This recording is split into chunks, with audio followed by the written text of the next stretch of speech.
To make Polish dill pickle soup, first wash your hands. Then carefully top and tail 4 spring onions. Cut them into small chunks and put them into a casserole dish that has a lid. Ask a grown-up to cook and cool 6 new potatoes for you. Carefully cut them into chunks and add them to the spring onions. Now, spoon stock powder into warm water. Stir and pour into the casserole dish. Then mix it again. Snap 2 carrots in half and grate them. Dry 3 dill pickles with kitchen paper.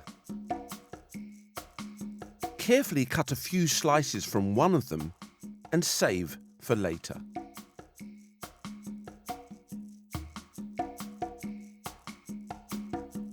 Grate the rest of the dill pickle and pop it into your casserole dish, along with the grated carrot.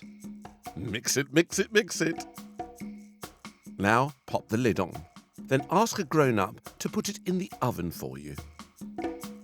While the soup is cooking, put 4 bread rolls onto a baking tray. Pull out the soft centre of each one and crumble into small pieces.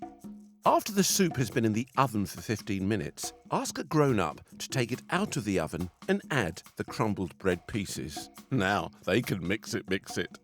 Ask them to put the hot soup back in the oven along with the bread rolls for a little longer. When everything's cooked, ask the grown-up to take them out of the oven and pop each bread roll into a dish and pour the hot soup into and around the roll.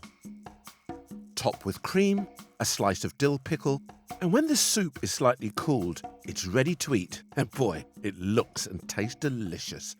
It's been soaked up by the bread roll, and the cream with the dill pickle on top will make it even tastier. This is a My World Kitchen Amber recipe to be eaten occasionally.